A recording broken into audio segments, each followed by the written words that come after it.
Vous savez, j'étais sur ma chaise ce matin et puis je pensais, je disais, Seigneur, je vais prendre la parole ce matin avec beaucoup d'humilité dans mon cœur. Je le dis d'à part et je le dis à mes frères anciens qui sont là. Je pensais qu'ils étaient partis, j'aurais donné ma place. Il y a Samson, il y a Nicodème, il y avait Johnny, il aurait pu apporter le conseil de la parole de Dieu. Ça leur était logique. J'ai été appris comme cela par rapport à mes anciens. On doit honorer nos anciens. Amen. Et je pense que ça a été voulu comme ça de la part du Seigneur ce matin. Vous savez, c'est vrai que la famille de notre frère Abraham, qui est parti auprès du Seigneur, c'est pas toujours facile d'apporter le mot de Dieu dans les circonstances difficiles de la vie. Néanmoins, gloire à Dieu, nous sommes des enfants de Dieu.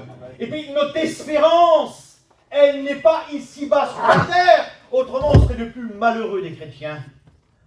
Notre espérance à nous, elle est au ciel, et gloire à Dieu.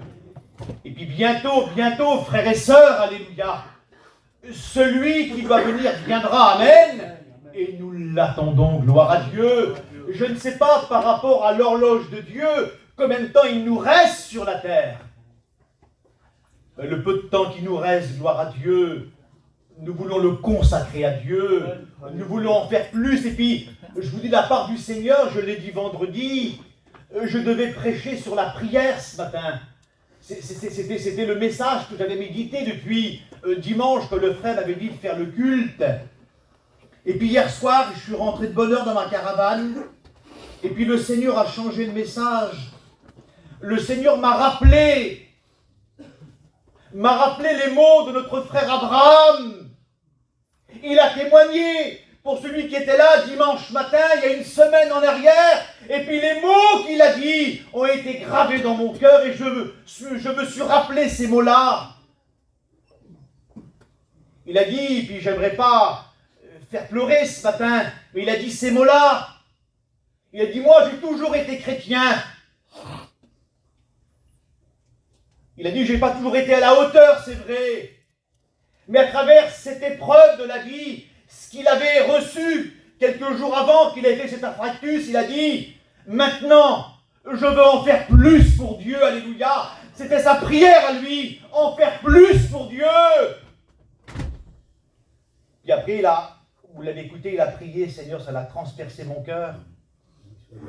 Eh bien, j'aimerais vous dire, frères et sœurs, ce matin, moi, je veux faire la même demande qu'Abraham. Je veux en faire plus pour Dieu, alléluia.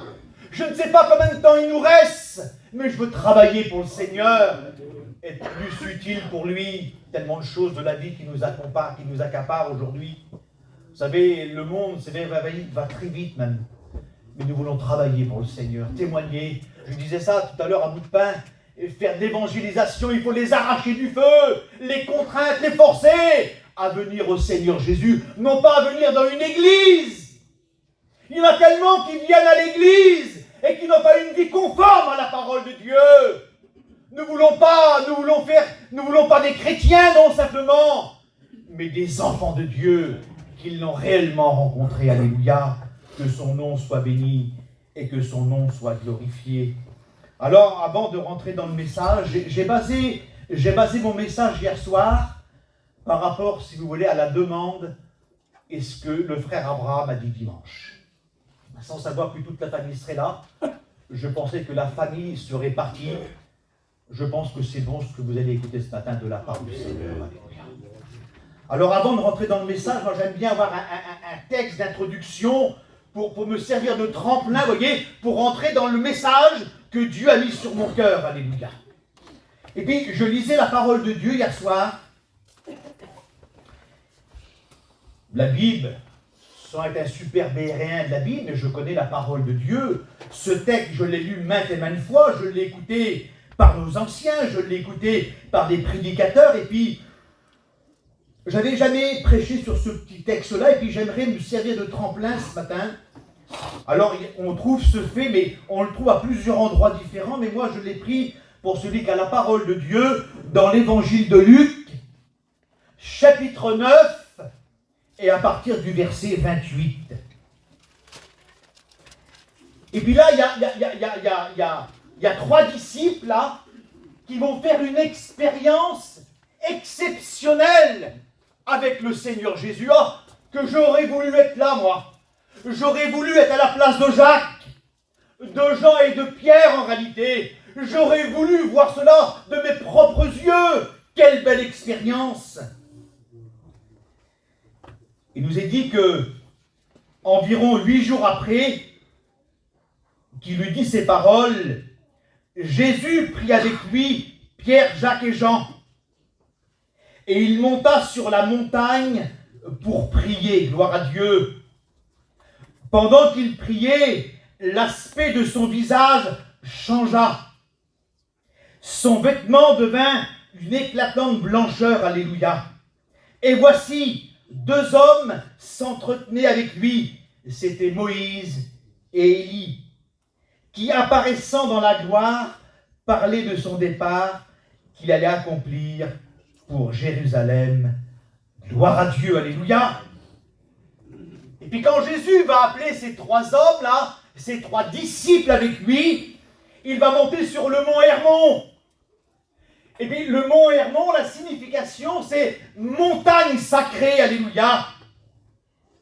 Et à ce moment-là, quand Jésus va prendre ces 3 disciples-là, Pierre, Jacques et Jean, ils vont être témoins, gloire à Dieu, d'un événement remarquable de la vie de Jésus. Gloire à Dieu, quelle beauté!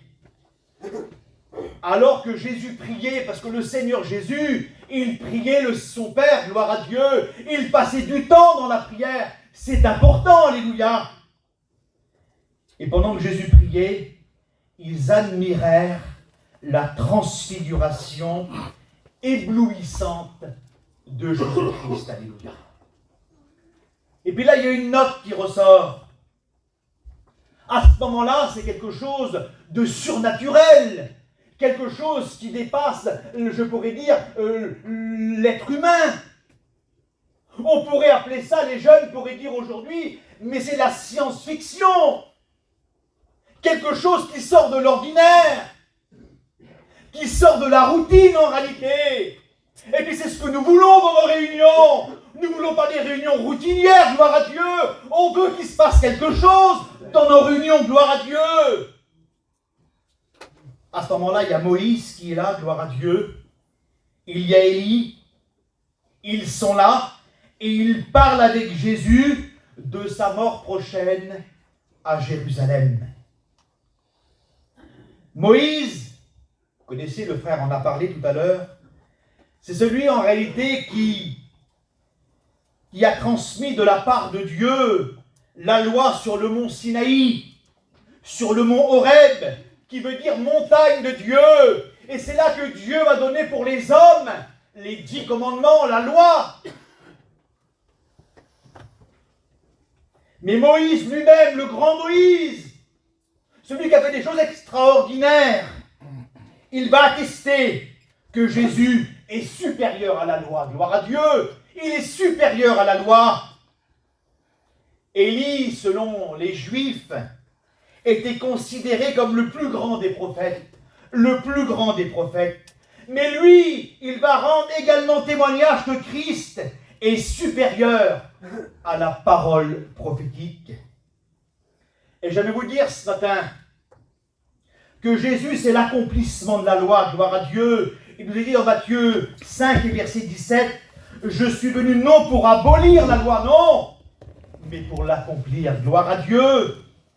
Il est aussi l'accomplissement de la prophétie.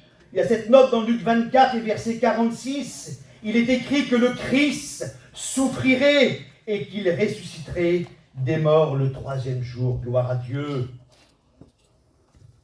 Ainsi, frères et sœurs, Église de Rennes, la loi et les prophètes rendent témoignage ce matin que Christ leur est supérieur. Gloire à Dieu. Ce qui trône ce matin au milieu de nous, ce qui a cette valeur ce matin au milieu de nous, c'est que le Christ est là. Gloire à Dieu. Aujourd'hui, frères et sœurs, ce n'est pas la parole de la loi, ni la parole prophétique que nous regardons, non, mais à la parole du Christ. Gloire à Dieu. C'est la parole qui va primer ce matin dans nos cœurs. Il est marqué cette note et on va prier le Seigneur dans Colossiens 3 et verset 16. Et puis c'est là-dessus que je vais m'entretenir avec vous. Que la parole du Christ, alléluia. Ce matin, ce n'est pas la parole d'un homme qui va être annoncée, non. C'est la parole du Christ. Ce n'est pas la parole du grand Moïse, que je respecte de tout mon cœur, ni du grand Jérémie, non, ni du grand Élie, non. C'est la parole du Christ, avec toute sa richesse, gloire à Dieu, qui habite en nous, qui habite dans nos cœurs. Gloire à Dieu. Il faut que la parole, elle habite dans notre cœur. Alléluia. Il y en a trop aujourd'hui qui disent Seigneur, Seigneur, mais ça ne suffira pas pour entrer au ciel. Il faut que la parole, gloire à Dieu, il faut que la parole qui représente le Christ ce matin, elle habite dans notre cœur. Alléluia. Et ma foi, moi, elle est basée sur le Christ. Amen. On prie le Seigneur ensemble. Tu en pries le Seigneur ensemble. Gloire à Dieu. Merci pour ta... Dieu dont je fais long avec vous, je ne vais pas prêcher longtemps. Mais j'aimerais que ce matin, que la parole de Dieu, elle puisse avoir un impact dans notre vie. Alléluia. C'est important. Vous savez, je ne voudrais pas être dur avec vous ce matin. Avant de vous prêcher ce message, hier soir, je me l'ai prêché à moi-même. Alors, je ne l'ai jamais prêché, je l'ai noté que hier soir, ces quelques notes-là. Je les ai écrites hier soir. Alors, je ne sais pas comment que le message va se dérouler, mais Dieu connaît toutes choses, gloire à Dieu. Et par rapport à la parole de mon frère, qu'il a dit dimanche dernier, ça l'a touché mon cœur, c'est un rappel, et j'aimerais ce matin essayer, avec l'aide du Saint-Esprit, gloire à Dieu, avec toute la puissance de Dieu, essayer de vous éclaircir par rapport à la parole de Dieu. C'est le Seigneur Jésus qui va dire ces mots-là. Dans Jean 15, il va dire ces mots. Je suis le vrai cep. Gloire à Dieu. Alors, ce qu'il est supposé, qu'il y en a qui ne sont pas vrais. Et puis on le voit aujourd'hui par rapport aux religions de ce monde, qui se disent des chrétiens authentiques, qui se disent des véritables croyants, mais qui ne possèdent pas la grâce que nous avons, gloire à Dieu. Jésus va dire ces mots-là, je suis le vrai cep, et mon Père, va dire Jésus, est le vigneron. Gloire à Dieu. Alors pour celui qui fait les vendanges, il va, à travers ce message, il va reconnaître quelques points, certainement. Et puis Jésus va aller plus loin que ça, il va dire ces mots, tout sarment qui est en moi, vous voyez, ça revient au mot que je vous ai dit, il faut que la parole de Dieu, elle demeure en nous, gloire à Dieu. Tout sarment qui est en moi et qui ne porte pas de fruits, c'est là que la parole devient plus difficile. Qu'est-ce qu'il fait, Boulet? Il le retranche. Parce que si on n'est pas en Christ et qu'on ne porte pas de fruits, ce n'est pas un problème. Mais si nous sommes en Jésus-Christ, automatiquement, on doit porter du fruit. Alléluia. Et il va dire le Seigneur Jésus, c'est la Bible, hein, c'est la parole de Dieu, c'est les mots de Jésus. On dit que Jésus est amour, merci Seigneur, que j'aime la présence de Jésus. Mais Jésus, quand il prêchait, quand il parlait, les mots étaient là. Et puis moi, j'aimerais ce matin que l'église de Rennes, elle parte au ciel, alléluia. Alors même si mes mots sont durs ce matin, c'est la parole de Dieu. Et puis le Seigneur va aller plus loin que ça, il va dire, et tout sarment qui porte du fruit, gloire à Dieu, qu'est-ce qu'il fait? Il va l'émonder. Puis moi, je ne suis pas un professionnel du français, alors j'ai regardé ce que voulait dire le mot émonder. Ça veut dire quelle beauté, Seigneur? Ça veut dire nettoyer. Il va nettoyer, gloire à Dieu, afin qu'il porte encore plus de fruits. Alléluia. Et puis le mot nettoyer, quand on regarde dans le livre des synonymes, ça veut dire mettre en valeur. Alléluia. Quelle beauté. Ce matin, il voudrait mettre les fruits en valeur. Que c'est beau, vous avez vu, des fois on voit ça, on rentre chez quelqu'un et puis on voit une belle corbeille de fruits. Elle n'est pas cachée sur un placard, elle n'est pas dans une armoire, non, elle est mise sur la table, elle est mise en valeur. Et puis on voit toutes sortes de fruits. Et puis c'est appétissant, les frères. Hein, ça donne envie. Et j'aimerais tellement ce matin que chaque chrétien, chaque chrétienne donne envie. Gloire à Dieu. Il faut mettre nos fruits en valeur. Que son nom soit béni et que son nom soit glorifié. Alors j'ai regardé hier soir dans la version Parole vivante. Vous savez ce qu'il dit, Parole vivante, lui? Quelle beauté. Par rapport au serment, il va dire, il les taille, quelle beauté, Seigneur, afin qu'ils produisent un fruit plus abondant et de meilleure qualité. Alors, qu'est-ce que ça veut dire en réalité?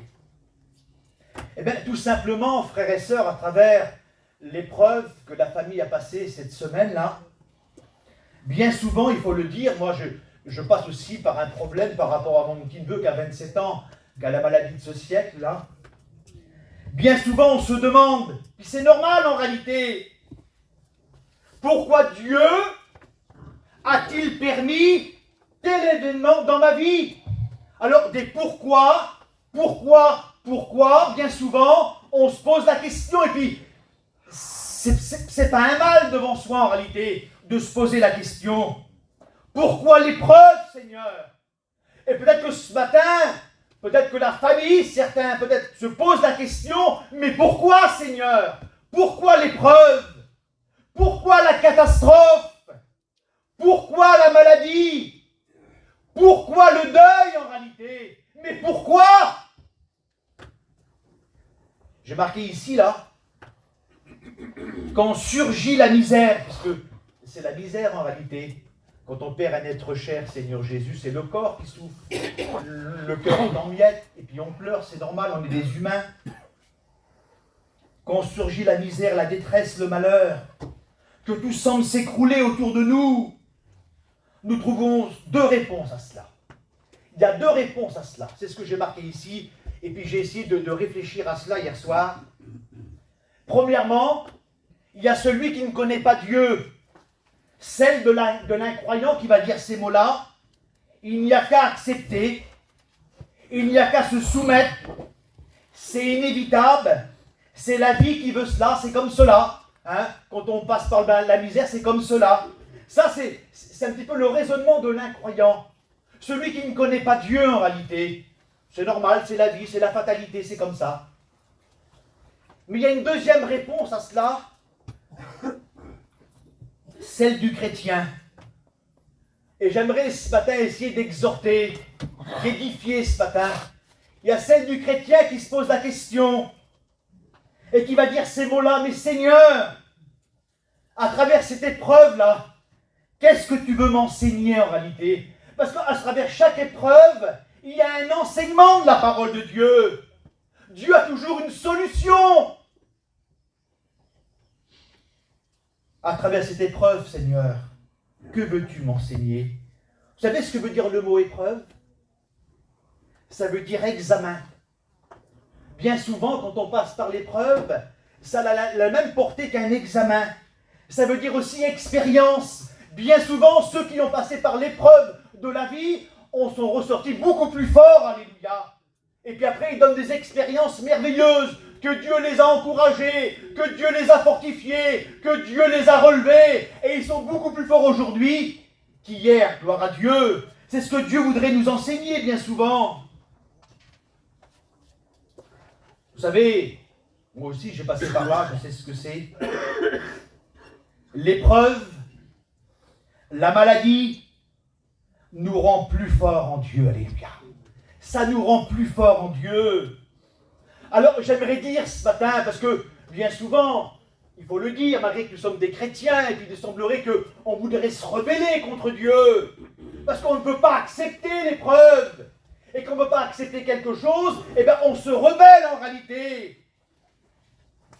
Alors j'aimerais dire ce matin à l'Assemblée, j'aimerais dire ce matin peut-être à une personne en particulier, de la part de Dieu ce matin, sans viser personne, c'est le Saint-Esprit qui parle à ton cœur, alléluia.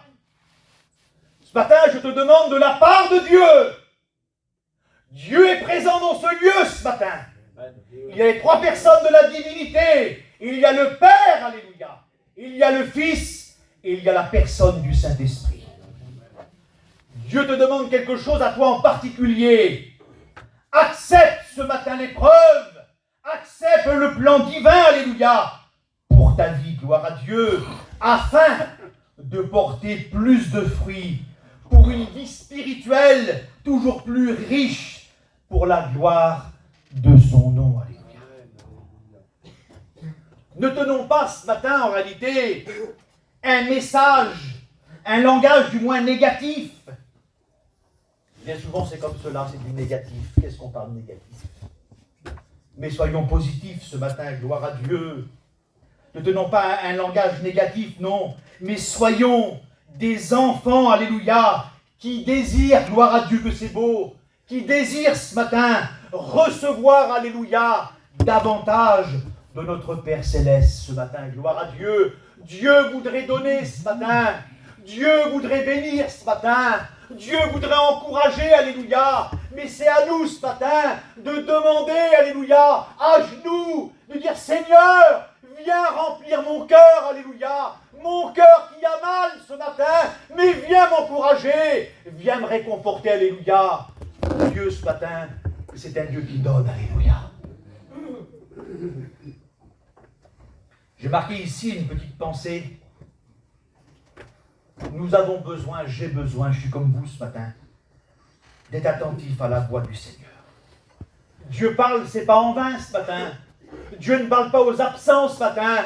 Dieu parle à l'Église ce matin, gloire à Dieu, à chaque chrétien, chaque chrétienne, alléluia. Alors ce matin, soyons attentifs à la voix du Seigneur, car il faut le dire ce matin, le sarment que nous sommes, je suis un sarment ce matin, tu es un sarment ce matin, et puis sans le cep, nous n'avons pas la vie.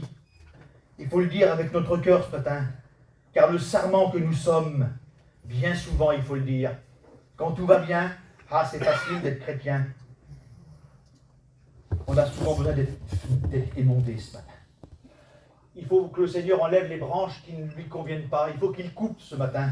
Il faut qu'il taille ce matin, gloire à Dieu. Il faut qu'il nettoie par le divin vigneron. Alléluia. Lui seul est capable de le faire, on ne peut pas.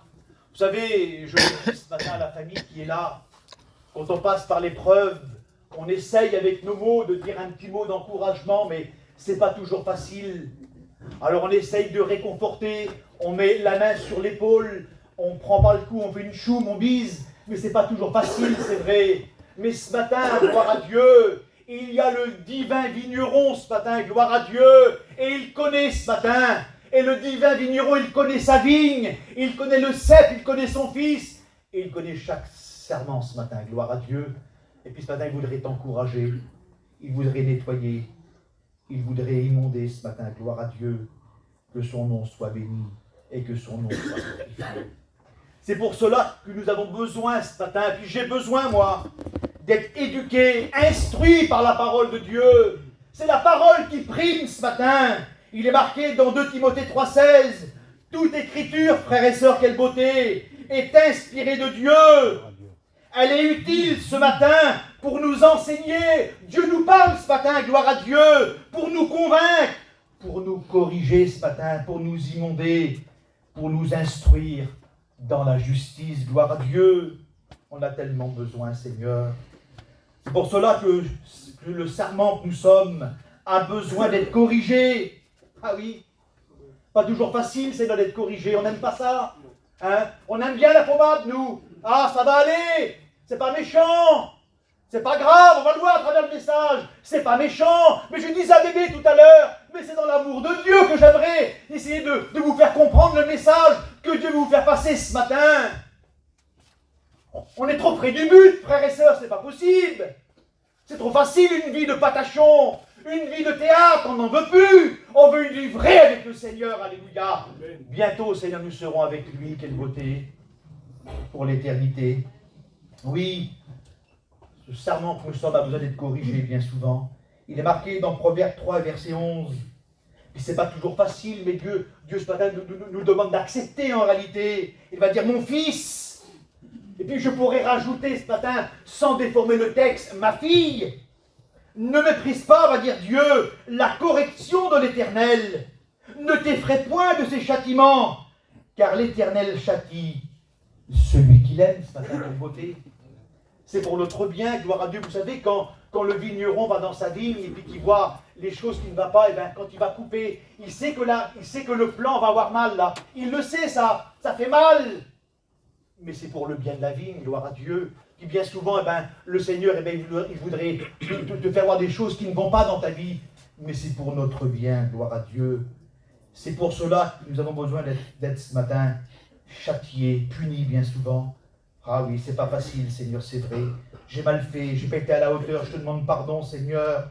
Apocalypse 3 et verset 19. Quelle beauté. Il va dire ces mots-là. C'est pas moi ce matin. Ne m'en voulez pas, c'est pas moi. C'est la parole de Dieu qui prime, je vous l'ai dit. La parole de Christ tout entière dans notre cœur. Il va dire moi. Ah, c'est moi l'Éternel, moi. Je reprends, va dire Dieu. Il a le droit de le faire ce matin. Est-ce que vous dites Amen ce matin? Amen. Moi, je n'ai pas le droit de vous reprendre. Je vais vous conseiller. Je vais vous dire, mon frère, t'as mal fait, ma soeur, t'as mal fait. Mais lui, ce matin, il a tout pouvoir dans l'église, alléluia. Il a le droit de te reprendre ce matin. Il va dire, moi, je reprends. Et s'il faut, je châtie tous ceux que j'aime. Gloire à Dieu. C'est par amour, frères et sœurs. C'est pour notre bien. C'est pour que nous allons plus loin avec lui, gloire à Dieu, que son nom est merveilleux ce matin. Et puis, moi je n'ai jamais fait les vendanges, je les ai fait mais il y a bien longtemps, j'étais tout jeune. Et puis je pensais à cela, puis cette nuit ça m'est revenu, alors je marque une note, parce que c'est la nuit que je marque des notes. Je pensais à cela, je disais Seigneur, mais il y a deux sortes de sarments. Et vous l'avez vu là, il y a à peu près 15 jours ou 3 semaines en arrière, 15 jours on va dire là, il y a eu du côté d'Auxerre par là-dedans, là, il y a eu plein de grêle qui a tombé, et puis les vignes ont été saccagées. Et puis ils disaient, les agriculteurs, comment on appelle ça, les vignerons là, ils disaient eux qu'il y aura très peu de raisins, puis s'il y a très peu de raisins, il y aura très peu de vin en réalité. Et puis je pensais à ça, je disais Seigneur, mais il y a deux sortes de sarments. Il y a le sarment qui est fertile. Celui qui veut grandir, qui est fertile. Et puis il y a aussi le sarment qui est stérile. Ah oui. Et puis j'ai regardé, le mot fertile, ça veut dire abondant. Ça veut dire fécond, gloire à Dieu. Qui apporte beaucoup de fruits. Parce que ce sarment-là, il se nourrit au pied du cep, alléluia. Il est là et puis il se nourrit de la sève. Alors il grandit, puis il donne un fruit abondant, gloire à Dieu. Un fruit qui est fertile.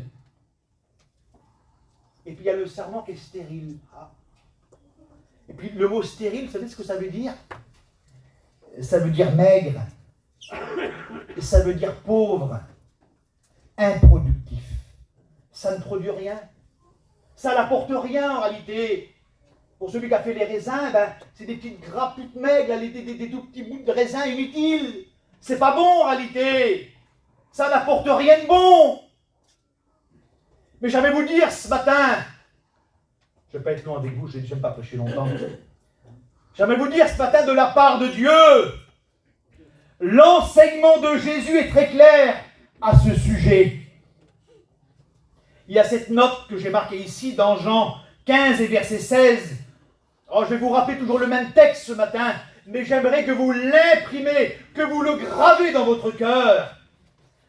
Jésus va dire ces mots-là.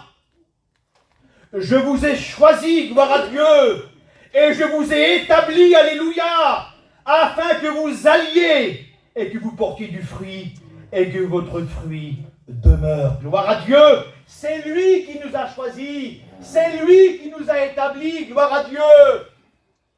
Depuis le commencement du monde, la fondation du monde, Dieu nous avait déjà choisis, gloire à Dieu.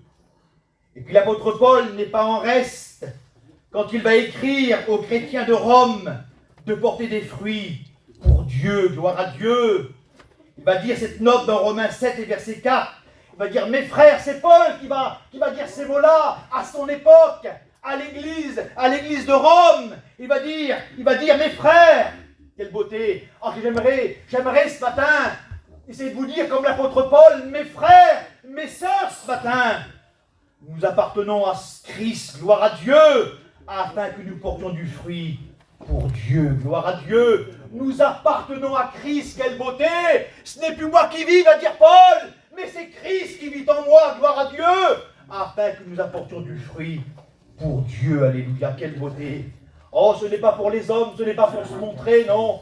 Et vous savez, le frère Johnny est là, et puis par rapport à la mission, par rapport aux hommes, c'est vrai qu'il y a eu le conseil de direction à Agen, c'est vrai qu'il y a eu notre président, c'est vrai qu'il y a eu nos prédicateurs, mais il y a eu tous ces hommes dans l'ombre là qui ont travaillé. Il faut le dire ce matin. Sans ces hommes de l'ombre là, il n'y aurait pas de convention, il n'y aurait pas de retraite spirituelle. Ce n'est pas pour nous montrer en réalité, mais ces hommes-là, gloire à Dieu, ils vont apporter du fruit pour la gloire de Dieu. Amen. Il va dire aussi, l'apôtre Paul, à ceux de Colosse qui étaient là, il va leur dire ces mots-là, de porter des fruits en toutes sortes de bonnes œuvres. Gloire à Dieu. Alors ce matin, je vous pose une question. Je la pose, tant pis, je l'avais marquée. Je ne voudrais pas vous mettre mal à l'aise ce matin, je me l'ai posé à moi-même. Quel fruit, j'ai marqué ici, là, portions-nous avant de rencontrer le Seigneur? Hein, je ne dis pas aujourd'hui, là, avant de le rencontrer. Alors, j'aimerais qu'on revienne un petit peu en arrière. Moi, ça l'a fait, là, 24 ans. Quelle beauté, Seigneur, que je prêche la parole de Dieu. J'ai fait ma première année en 2000. Je me suis converti en 97 dans la ville de Nantes, où ma mère, qui avait 49 ans, se mourait d'un cancer généralisé. Et là, je l'ai rencontré, alléluia. Il a changé ma vie, il a changé mon cœur. Mais avant de le rencontrer, avant que tu le rencontres, quel fruit portons-nous avant de rencontrer le Seigneur? Alors j'ai marqué cette note dans Romains 7 et verset 5. Eh bien, les fruits que nous portions à l'époque, c'était les passions des péchés en réalité, provoquées par la loi qui agissait dans nos membres, de sorte que nous portions des fruits, c'est vrai, mais des fruits pour la mort. Des fruits qui n'apportaient rien de bon, des fruits qui étaient négatifs. J'ai marqué ici, nous étions de mauvais arbres, portant de mauvais fruits en réalité. Rappelez-vous, les fruits que nous apportions autrefois n'avaient aucune valeur. C'était pour certains l'alcool. Là, beau fruit l'alcool là. L'alcool, la drogue, ah oui, il y a des drogués parmi nous, mais qui ont été affranchis, gloire à Dieu. La cigarette, le mensonge, le voleur, il y avait des voleurs parmi nous, des voleurs. Aujourd'hui, c'est des serviteurs de Dieu, alléluia, des tricheurs. Voilà les fruits autrefois que nous portions. Ça n'apportait rien de bon, c'était du négatif. Mais je bénis Dieu, alléluia. Grâce à Dieu, nous sommes devenus une même plante avec le Christ, alléluia. Et désormais, là, aujourd'hui, ce matin, nous pouvons porter de bons fruits si nous demeurons attachés à Christ. C'est ça le thème du message. Il faut être attaché à Christ. J'ai aimé ce qu'Abraham avait dit, je vais rappeler les mots. Je vais en faire plus pour le Seigneur. Mes frères, je voudrais qu'aucun ne se perde. Les sœurs, le Seigneur est proche, ce n'est pas le temps qu'il nous reste. Mais vous savez, je disais ça hier à quelqu'un. Vous savez, si je quitte la terre ce soir, là, aujourd'hui, là, c'est la fin du monde pour moi. Il y en a qui attendent la fin du monde pour être meilleurs. Mais non! C'est brusquement! C'est de tout à coup de la vie! Il faut être prêt, alléluia, prêt.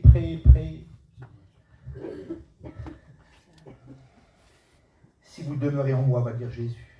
Puis j'ai regardé, alors qu'est-ce que j'ai regardé? Le mot demeurer, qu'est-ce que ça voulait dire? Parce que ça veut dire, si vous demeurez en moi, vous porterez du fruit, mais je disais, mais ça veut dire quoi le mot demeurer? Alors, c'est bien aujourd'hui, on a les petits livres de synonymes là. Alors, ça donne des bonnes explications. Le mot demeurer, quelle beauté! Ça veut dire s'arrêter, gloire à Dieu. S'arrêter en Christ. Ça veut dire s'attarder. Ça veut dire même plus fort que ça, ça veut dire se fixer, gloire à Dieu. Ça veut dire habiter. Ah, quelle beauté, Seigneur. Ça veut dire résider. Ça veut dire rester, alléluia.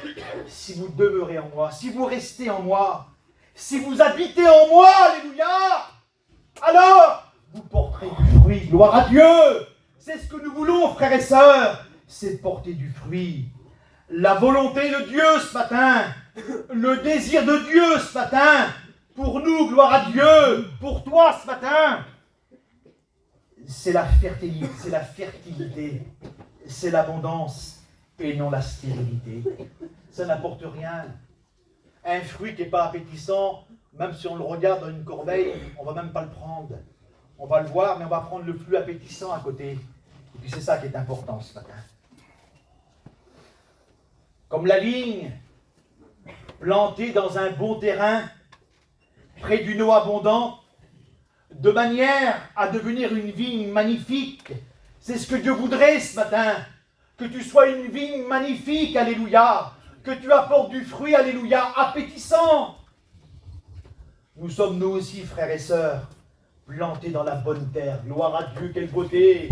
On a fait le bon choix, merci Seigneur, dans la bonne terre de la parole de Dieu. Irrigué, quelle beauté, Seigneur, c'est le Saint-Esprit. Arrosé, baigné par l'eau vivifiante, gloire à Dieu, de l'Esprit de Dieu, alléluia. Et nous sommes appelés à porter du fruit de qualité. Quelle beauté. C'est pas le nom qui compte. Peu importe. Hein, vous connaissez la parabole des talents. On la connaît. C'est pas le nombre qui compte.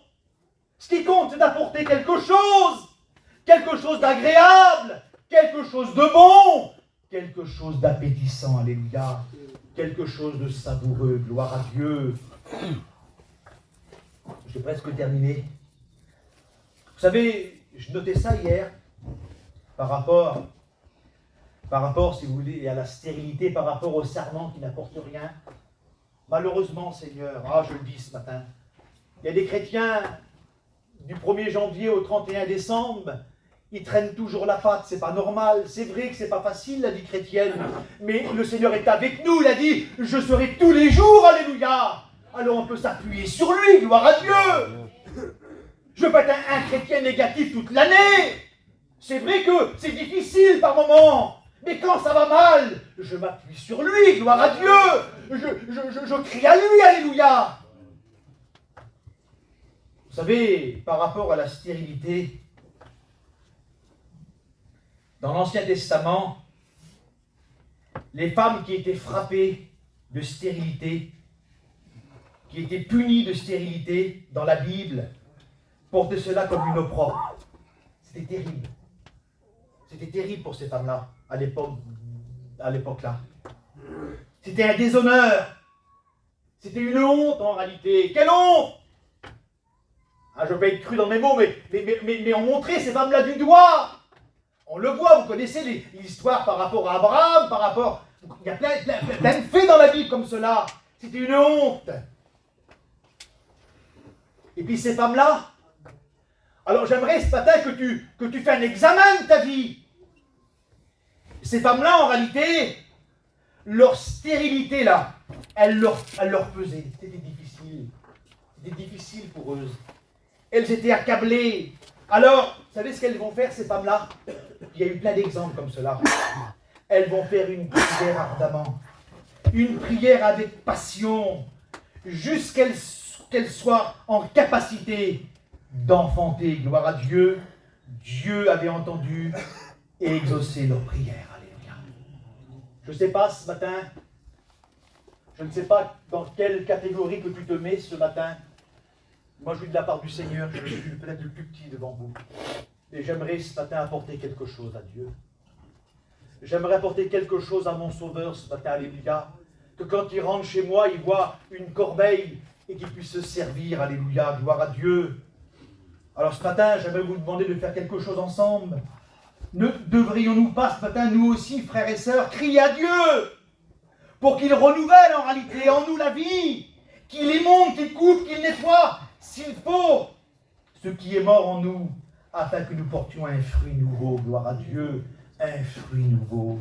Ah, que c'est beau, gloire à Dieu, un fruit nouveau. J'ai marqué ici, frères et sœurs, portons plus de fruits. Comment alors? Dans la persévérance, dans la fidélité et dans l'espérance. Gloire à Dieu, l'espérance d'un chrétien. Quelle beauté. Hein? Je le dis à la famille qui est là bientôt. On va rejoindre, vous allez rejoindre notre frère qui est parti dans la gloire. Je ne sais plus qui c'est qui disait ça l'autre jour au veillage. Si on lui demanderait de revenir, certainement qu'il ne reviendrait pas. Vous savez, les plus malheureux, c'est ceux qui restent, il faut le dire. Mais bientôt, alléluia, nous serons dans la gloire pour l'éternité. C'est beau, gloire à Dieu, la persévérance, quel beau fruit, la fidélité et l'espérance. Je termine par cette note de la Bible, là, Romains 5 et verset 3. Nous pouvons être remplis de joie, eh oui, au milieu des épreuves. C'est possible alors? Oui, c'est la Bible qui le dit. Et de nos souffrances. Oui, malgré nos difficultés et nos détresses, nous triomphons, car nous savons qu'elles contribuent à notre bien. Gloire à Dieu. L'épreuve, frères et sœurs, et puis il y en a plein qui ont passé par l'épreuve ici dans la salle. L'épreuve nous apprend à être patients, gloire à Dieu, à porter nos fardeaux sans réchigner, sans parler, sans se révolter contre Dieu, non. L'épreuve, elle nous aide à faire toujours davantage confiance à Dieu. Gloire à Dieu. Alors j'aime dire ces mots-là, qu'on va prier le Seigneur. Vous savez, ne me posez pas la question, je n'aurai pas la réponse. Vous savez, on n'a pas toujours l'explication. On n'a pas toujours l'explication, nous les serviteurs de Dieu, quand nous traversons des épreuves, des tempêtes. C'est vrai, c'est pas toujours facile, on ne comprend pas pourquoi. Il y a toujours ce pourquoi là, mais pourquoi? C'est comme cela. Sa connaissance nous échappe bien souvent. Bien des pourquoi restent sans réponse, il faut le dire. Mais quelle consolation, gloire à Dieu, de savoir que Dieu, lui, il connaît toutes choses. Alléluia. C'est lui qui connaît toutes choses. Ah, je termine par ce beau texte que j'ai marqué hier soir. Ah, je l'ai marqué tard, mais je le note. Il est merveilleux. Ah, il y a des textes dans la Bible qui sortent de l'ordinaire, Seigneur, c'est merveilleux. Ah, que j'aime la parole de Dieu. 2 Corinthiens 1 et verset 3. Écoute ça ce matin. Béni soit Dieu, le Père de notre Seigneur Jésus-Christ. Il est vraiment un Père ce matin, gloire à Dieu, plein de compassion. Écoute ces mots-là, ma soeur, mon frère. Un Dieu qui s'est consolé dans les situations les plus diverses. Il nous aide, gloire à Dieu. Il nous encourage dans toutes nos difficultés, dans toutes nos épreuves. Gloire à Dieu. On ferme nos yeux, on prie le Seigneur maintenant.